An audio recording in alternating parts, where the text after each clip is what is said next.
شروع اللہ کے پاک اور بابرکت نام سے جو بڑا مہربان نہایت رحم کرنے والا ہے۔ اسٹرابری کا جوس پینے سے شوگر کی بیماری ختم ہو جاتی ہے۔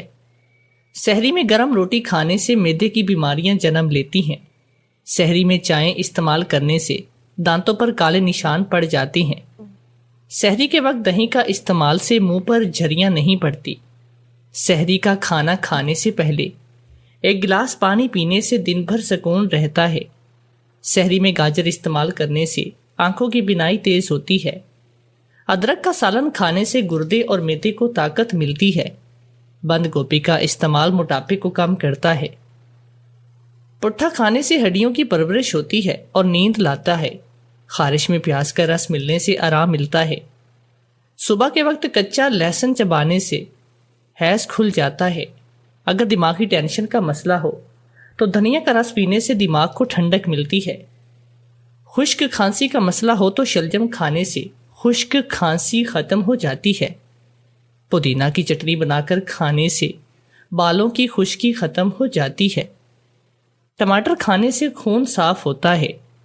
چنے کی دال کے سالن میں لیموں نچوڑ کر کھانے سے پیٹ کی چربی کم ہوتی ہے۔ گائے کا دودھ پینے سے رنگ سفید ہوتا ہے۔ ایلو ویرا کا پانی جھریوں والی جگہ پر لگانے سے جھریاں ختم ہو جاتی ہیں۔ نہار منہ املی کا شربت پینے سے موٹاپا کم ہو جاتا ہے۔ سوکھی دھنیا کا پانی گردن پر لگانے سے کام کرتے وقت تھکاوٹ محسوس نہیں ہوتی۔ گڑ اور ملٹھی ملا کر کھانے سے بیٹھا ہوا گلا صاف ہو جاتا ہے۔ سلاد کھانے سے ذہنی تھکاوٹ ختم ہو جاتی ہے۔ پانی میں گڑ ملا کر پینے سے پیشاب کرتے وقت جلن محسوس نہیں ہوتی۔ جن بچوں کا رات کو پیشاب نکل جاتا ہو انہیں پانی میں لیموں نچوڑ کر پلانے سے آرام مل جاتا ہے۔ اگر بھوک زیادہ لگتی ہو تو دہی کھانے سے بھوک کم لگے گی۔ کلونجی میں سرکہ ملا کر کھانے سے بدن پر پھوڑے نہیں نکلتے۔ سر درد کا مسئلہ ہو تو تلسی کے پتوں کو پانی میں ابال کر سر کو دھو لیا کرو۔ وضو کے دوران اگر کلی کرتے وقت پانی دماغ میں چلا جائے تو روزہ ٹوٹ جائے گا۔ رات کو سوتے وقت آڑو کھانے سے آنکھوں کی نظر تیز ہوتی ہے۔ ناشتے میں روزانہ 11 کھجوریں کھائیں، اس کے بعد دودھ پی لیں، گیس کے مرض سے نجات ملے گی۔ چاولوں میں اگر نمک زیادہ ہو جائے تو اس میں چند قطرے لیموں ڈال کے نمک کم ہو جائے گا۔ رات کو تنگ کپڑے پہن کر سونے سے قبض کا مسئلہ ہو جاتا ہے۔ جن کو بھوک نہ لگتی ہو شلجم کا سالن کھایا کریں، بھوک لگنا شروع ہو جائے گی۔ اگر مچھر سے پریشان ہیں تو چائے کی دھونی کمرے میں دینے سے مچھر ختم ہو جاتے ہیں۔ جسے غصہ زیادہ آتا ہو اس کا دماغ اندر سے خالی ہوتا ہے۔ انسان کو 98% بیماریاں زیادہ کھانا کھانے کی وجہ سے ہوتی ہیں۔ خارش کا مسئلہ ہو تو ناریل کے تیل میں کافور ملا کر خارش والی جگہ پر لگائیں۔ ناشتے میں روزانہ 11 کھجوریں کھائیں، اس کے بعد دودھ پی لیں، گیس کے مرض سے نجات ملے گی۔ 2 کھانے کے چمچ دوپہر اور شام کے کھانے کے فوراً بعد 5 ہفتوں تک پئیں، شوگر جڑ سے ختم ہو جائے گی۔ نہانے میں جلدی کرو، کبھی بوڑھے نہیں ہوں گے۔ پیدل چلنے میں جلدی کرو، کبھی بیمار نہیں ہوں گے۔ پانی پینے میں جلدی کرو، گردے فیل نہیں ہوں گے۔ آنکھ میں سرما جلدی لگاؤ، بینائی کمزور نہیں ہوگی۔ سو جانے میں جلدی کرو، کبھی دماغ کمزور نہیں ہوگا۔ جاگنے میں جلدی کرو، بدن میں طاقت قائم رہے گی۔ نیک کام میں جلدی کرو، کبھی شرمندگی نہیں ہوگی۔ علم حاصل کرنے میں جلدی کرو، زندگی میں کبھی ناکامی کا منہ نہیں دیکھنا پڑے گا۔ کڑوی چیزیں کھانے میں جلدی کرو، زندگی میں کبھی لا علاج مرض کا سامنا نہیں کرنا پڑے گا۔ کسی کے دکھ میں شریک ہونے میں جلدی کرو، تمہیں خوشیاں بڑھانا شروع ہو جائیں گی۔ یہ غذائیں بال بڑھانے میں مدد دیتی ہیں۔ انڈے، گاجر، پالک، دہی، بادام، مچھلی، کدو کے بیج، اسٹرابری اور پھلیاں۔ جسم میں طاقت بڑھانے والے ٹوٹکے: میٹھے چاول میں کلونجی کے دانے ڈال کر کھاؤ۔ ہریڑ کا مربع کھا کر اوپر سے گنے کا جوس پیو۔ گرم دودھ کے ساتھ انار گھول کر پیا کرو۔ میتھی کے ساتھ شکر قندی ابال کر کھایا کرو۔ ابلے ہوئے آلو میں کالا نمک ڈال کر پیو۔ ہر 2 دن چھوڑ کر توری کی سبزی کھایا کرو، اس سے جسم میں بے تحاشا طاقت آتی ہے۔ رات کو سوتے وقت دونوں پٹھوں کے زیتون کے تیل سے مالش کیا کرو۔ بھنڈی کی سبزی کھا کر 3 بادام کو پیس کر دودھ کے ساتھ کھا لیا کرو۔ دہی میں کلونجی کے چند دانے ڈال کر صبح اٹھتے ہی کھا لیا کرو، طاقت آئے گی۔ شہد میں چند دانے کشمش کے ڈال کے نہار منہ چاٹ لیا کرو۔ چھینک آنے کے فوراً بعد تھوڑا سا گڑ کھا لیا کرو، جسم پتھر جیسا سخت ہو جائے گا۔ خربوزے میں چینی ڈال کر کھایا کرو۔ تربوز کھانے سے قبل پانی پیو، تربوز کے اوپر پانی پینے سے طاقت میں کمی آتی ہے۔ نمکین چاول کھانے سے بہتر ہے کہ تم میٹھے چاول کھایا کرو، اس سے طاقت آتی ہے۔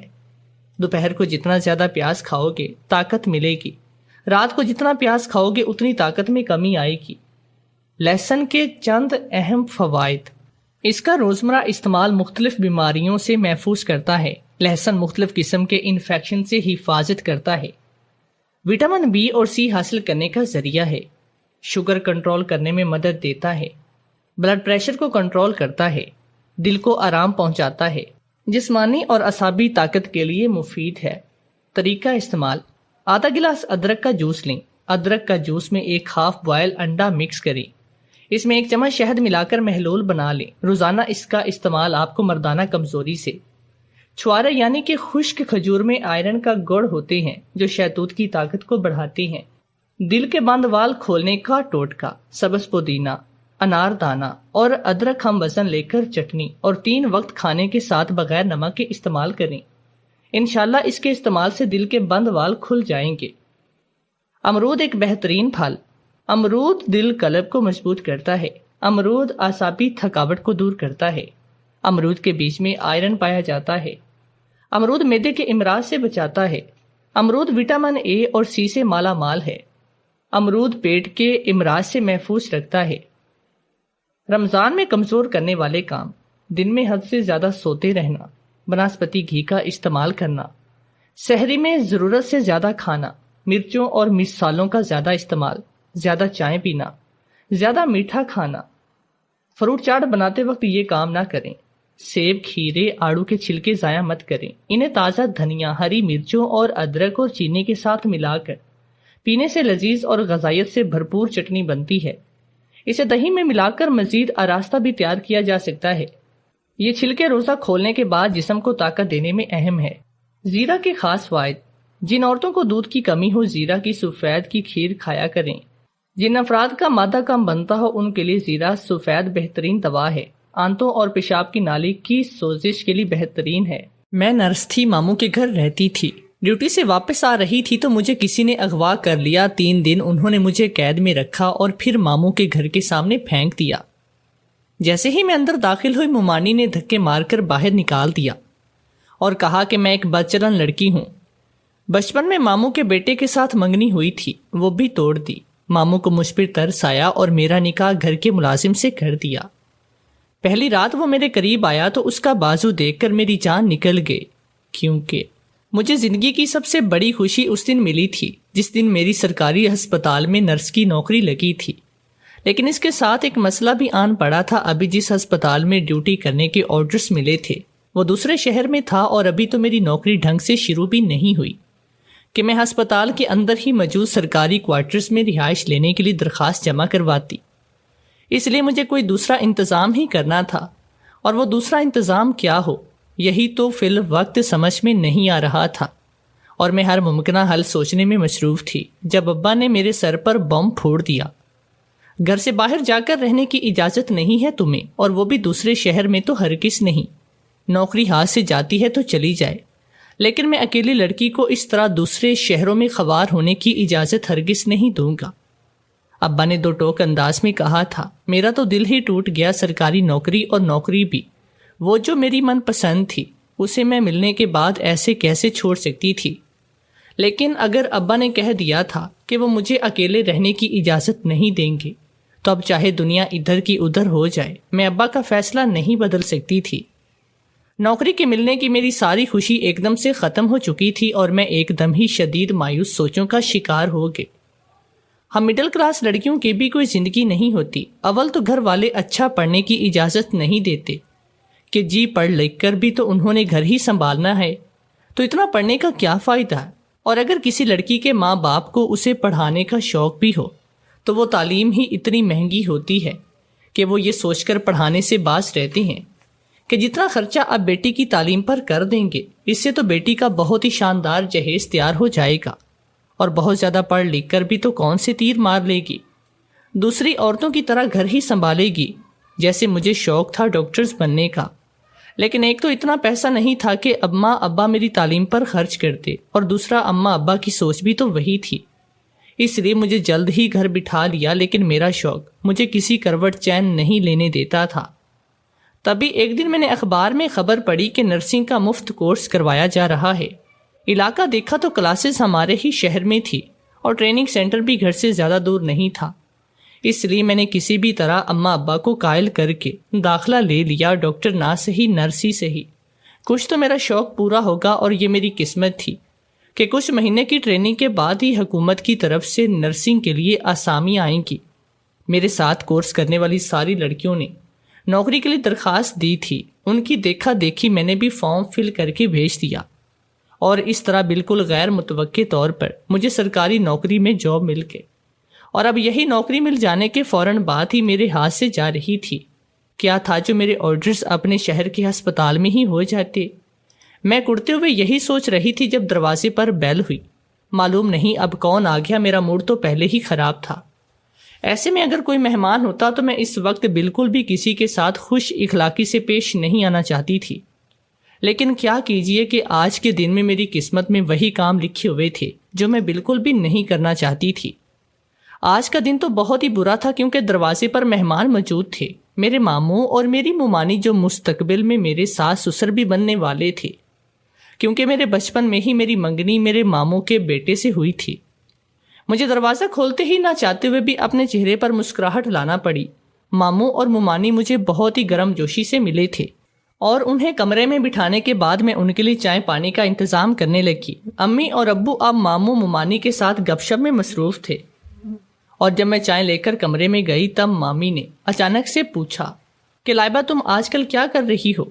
میرے بولنے سے پہلے ہی اماں بول پڑی اور ماموں ممانی کو بتایا کہ نرسنگ کی ٹریننگ مکمل کرنے کے بعد میری سرکاری ہسپتال میں نوکری لگ گئی ہے، لیکن کیا فائدہ اس نوکری کے ملنے کا۔ اماں کی بات کاٹ کر ابا بیچ میں بول پڑے تھے، جب آرڈر ہی دوسرے شہر کے آئے ہیں، اپنے شہر میں ہوتی تو میں جانے اجازت دے دیتا۔ اب دوسرے شہر میں نہ تو روز کا آنا جانا ممکن ہے اور نہ ہی اکیلی لڑکی کو دوسرے شہر میں رہنے کی اجازت دے سکتا ہوں، اس لیے تم سب لوگ اس نوکری کا ذکر تو رہنے ہی دو۔ کون سے شہر کے آرڈرز ہوئے ہیں؟ ممانی نے ابو کی بات کے جواب میں سوال پوچھا تھا۔ امی نے شہر کا نام بتایا تو ممانی ہنسنے لگی اور ابو سے کہنے لگی، بھائی صاحب آپ بھی کمال کرتے ہو، ہمارے چک کے ساتھ ہی تو یہ شہر ہے اور زیادہ کچھ فاصلہ بھی نہیں، آدھا گھنٹے کا بمشکل سفر ہے، روز کا آنا جانا ممکن ہے، سرکاری نوکری ہے، اس طرح سے ہاتھ سے نہ جانے دے، بچی کو ہمارے ساتھ بھیج دیں، جب تک ٹرانسفر کے امکانات نہیں بنتے تب تک اپنے ماموں کے گھر رہ کر آرام سے نوکری کرے۔ مامی کی بات سن کر میرا دل خوشی سے ناچنے لگا تھا، چاہا کہ آگے بڑھ کر مامی کا منہ چوم لو۔ آخر ممانی نے میری من پسند بات جو کی تھی اور ابا کے سامنے ایک بہترین حل رکھا تھا۔ اسے پہلے کہ ابا کچھ بولتے اماں ہی بول پڑی، بات تو ٹھیک ہے لیکن لائبہ کی منگنی ہوئی ہے، آصف سے تو شادی سے پہلے ایسے کیسے رہنے دے؟ لو باجی بیٹی نے بعد میں بھی تو ہمیشہ کے لیے ہمارے گھر ہی رہنا ہے، اب بھی کچھ عرصہ رہ لے گی تو کون سی قیامت آئے گی، اور آپ میرے گھر کو اس کے سسرال کا گھر نہیں ماموں کا گھر ہی سمجھتے ہوئے بے فکر ہو کر ہمارے ساتھ بھیج دیں۔ اس طرح میرا رہائش کا مسئلہ بہت بڑا حل ہو گیا۔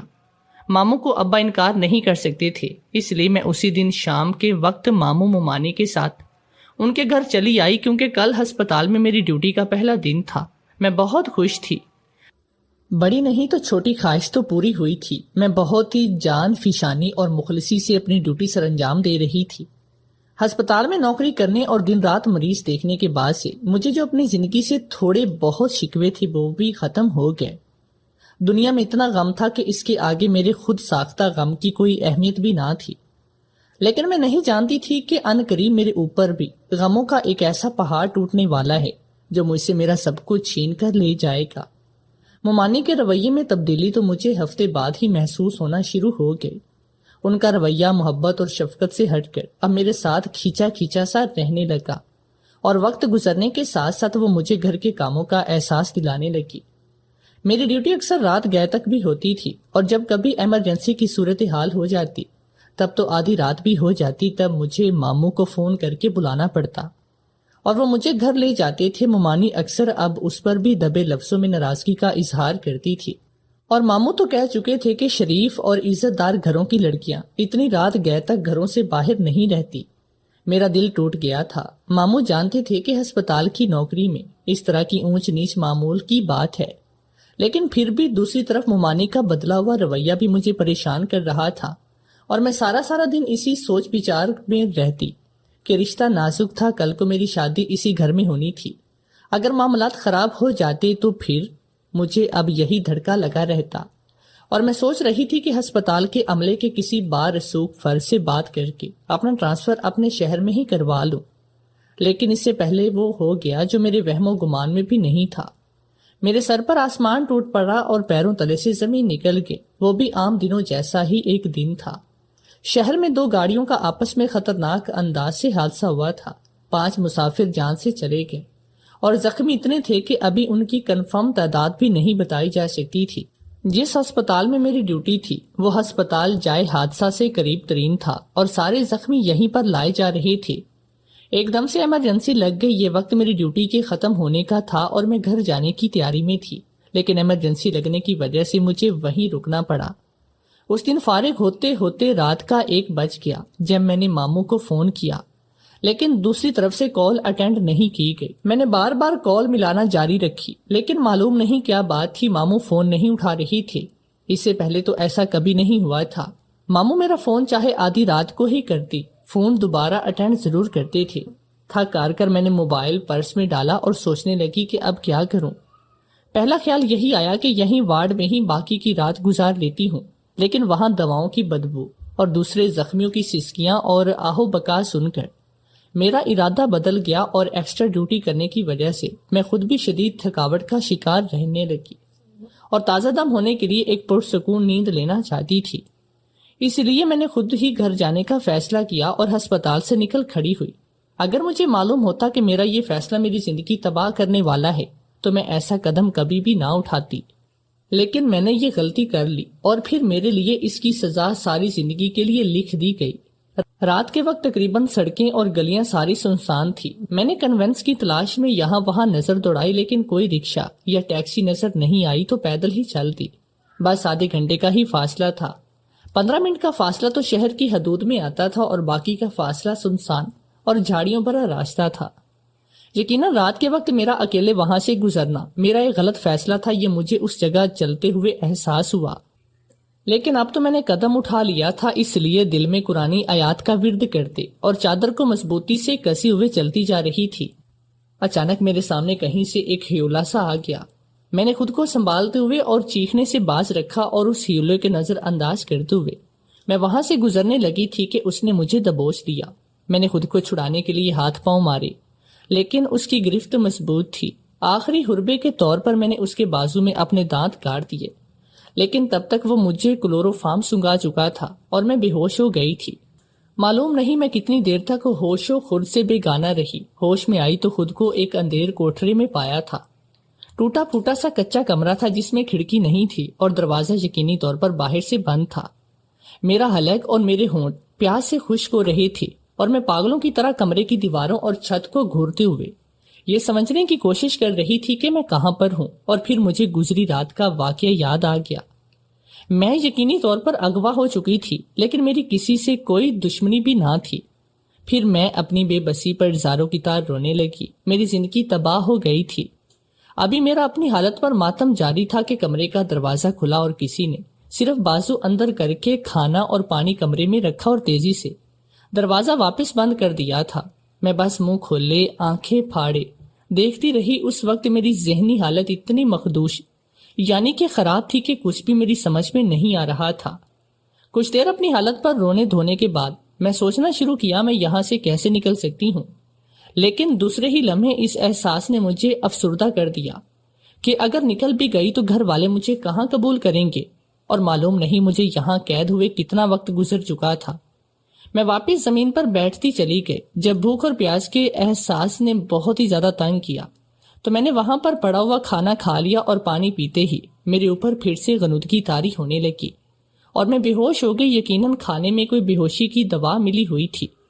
3 دن اسی طرح سے گزر گئے۔ تیسرے دن وہی ہیولا جس نے مجھے اس رات اغوا کیا تھا پھر سے رات کے اندھیرے میں میری آنکھوں پر پٹی باندھ کر مجھے ماموں کے گھر کے سامنے پھینک کر چلا گیا۔ میں بے ڈول قدموں کے ساتھ اٹھی، اپنی آنکھوں کی پٹی اتاری تو سامنے دیکھ کر اپنی آنکھوں پر یقین بھی نہیں آیا۔ ماموں کے گھر کے سامنے کھڑی تھی۔ مجھے اس طرح رہائی پر بہت حیرت تھی، اور پھر سارے وہم اور ڈر دل سے نکالتے ہوئے میں جلدی سے گھر کے اندر داخل ہوئی۔ آخر 3 دن کے بعد مجھے گھر کی پناہ نصیب ہو رہی تھی۔ میرے جسم میں اپنے آپ ہی جان پیدا ہوئی، لیکن میں نے جیسے ہی گھر کے اندر قدم رکھا، ممانی کی نفرت بھری آواز نے مجھے دروازے میں ہی رکنے پر مجبور کر دیا اور مجھے کوس رہی تھی، اور نفرت بھرے لہجے میں آوارہ اور بد چلن اور نہ جانے کیا کچھ کہہ رہی تھی۔ اپنے کردار پر یہ کوڑے مجھے بہت ہی اذیت دے رہے تھے، اس لیے میں تڑپ کر آگے بڑھی اور ممانی کو اپنی صفائی دینے کی کوشش کی۔ انہیں بتانا چاہا کہ میں نے اس رات ماموں کو کتنے فون کیے تھے، لیکن وہ طیش اور نفرت سے اس قدر بھری ہوئی تھی کہ انہوں نے میری کوئی بھی بات سننے سے انکار کر دیا اور مجھے دھکے دے کر گھر سے باہر نکالنے لگی۔ اسی دوران ماموں بھی گھر آ گئے۔ ان کی آنکھوں میں بھی میرے لیے نفرت اور بیزاری تھی جو مجھے صاف نظر آ رہی تھی، لیکن ممانی کی طرح انہوں نے اس کا اظہار نہیں کیا، بس خاموشی سے میرا ہاتھ پکڑا اور مجھے کمرے کے اندر لے جا کر کنڈی لگا دی۔ ممانی چیخ چیخ کر یہ اعلان کر رہی تھی کہ میرا اب ان سے کوئی رشتہ نہیں۔ آصف کے ساتھ میری منگنی بھی انہوں نے توڑ دی۔ میرے پاس آنسو بہانے کے سوا اور کچھ بھی نہیں تھا۔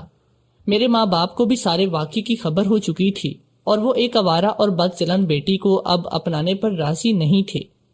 میرے لیے زمین ایک دم سے تنگ ہو گئی۔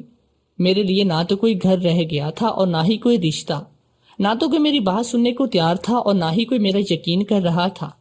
بس ایک اللہ تھا جس کے سامنے میں التجا کر رہی تھی، کیونکہ وہ سچائی جانتا تھا اور میری بے بسی کا گواہ بھی تھا۔ اس پوری دنیا میں اس کے سوا میرا کوئی بھی مددگار نہیں تھا، اور میری ساری دعائیں قبول ہو گئی تھی۔ میرے لیے ایک راستہ نکل آیا تھا۔ ممانی تو مجھے ایک لمحے کے لیے بھی گھر میں برداشت نہیں کر رہی تھی، نہ ہی ماں باپ اپنے گھر بلانے اور رکھنے پر راضی تھے، لیکن ماموں کو شاید دنیا کا خوف تھا، یا انہیں میرے اجڑے حال پر ترس آیا تھا کہ انہوں نے میرے لیے ایک تیسرا راستہ نکالا اور گھر کے ملازم سے میرا نکاح کر دیا۔ جس کے ساتھ ماموں نے میرا نکاح کیا تھا وہ تقریباً 5 سال سے ماموں کے گھر پر ملازمت کر رہا تھا، چوکیداری بھی کرتا اور ضرورت پڑنے پر ڈرائیور بھی بن جاتا۔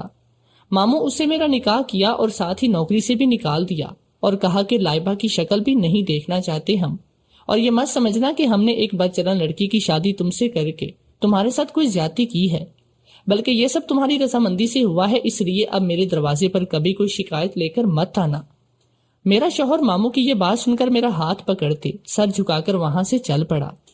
میں حیرت زدہ تھی کہ یہ گھر کا ملازم تھا، ساری بات جانتا تھا کہ میں 3 رات تک گھر سے غائب رہی تھی، پھر بھی یہ میرے ساتھ شادی کرنے پر کیسے راضی ہو گیا؟